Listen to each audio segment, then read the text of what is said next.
Hello, I'm Dr Jacqueline Small, President of the Royal Australasian College of Physicians. I want to talk with you about burnout.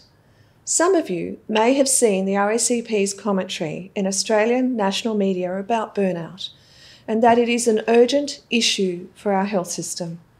It's a complex issue that's been brewing for years, but now we're facing a perfect storm and it's not going to go away. For many of us, COVID has been the final straw. The World Health Organization describes burnout as resulting from chronic workplace stress that hasn't been successfully managed. I recently spoke with a physician who has experienced burnout. Listen to her words. Burnout is frankly an awful experience with so many contributing factors and few genuine answers or solutions in today's way of working. The solutions that do exist are mostly in the individual sphere, such as making enormous life-changing decisions that add to the stress of the situation. This also implies the burnout was the individual's fault or responsibility, so compounding the trauma. In a small RACP survey of members in 2021, we found that 87% of respondents reported burnout.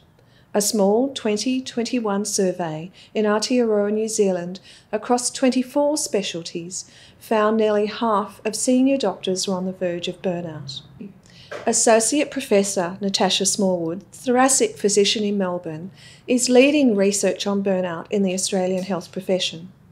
In their large survey of nearly 10,000 Australian healthcare workers, they found 71% reported moderate to severe burnout.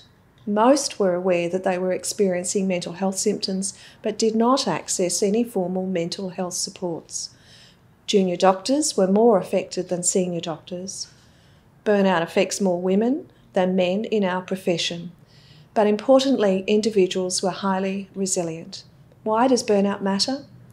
It matters because it affects the quality of healthcare we can provide, and it matters because we, as a college, care about our members. Many of us are physicians and trainees because ultimately we are altruistic people. We want to make a difference. But even the altruistic have their limits. Our college is advocating on the need to reform the health system.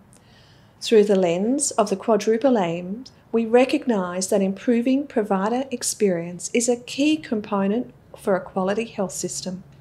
This means providing access to tools and resources to address provider burden and burnout. It means finding out what leads to burnout in our profession. It means talking to physicians and paediatricians about what can be done differently. What is our college doing to address burnout?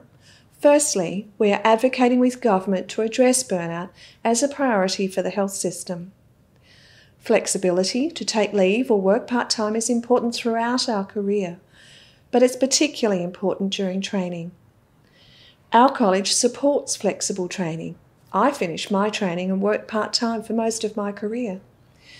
We are reviewing our flexible training policy to ensure that it aligns with both training standards and the contemporary context for trainees. We know that exams can contribute to the stress experienced by trainees. New approaches to training and assessment are underway that include a competency-based assessment process. There is work underway to take forward the recommendations from the Safe Training Environment Summit.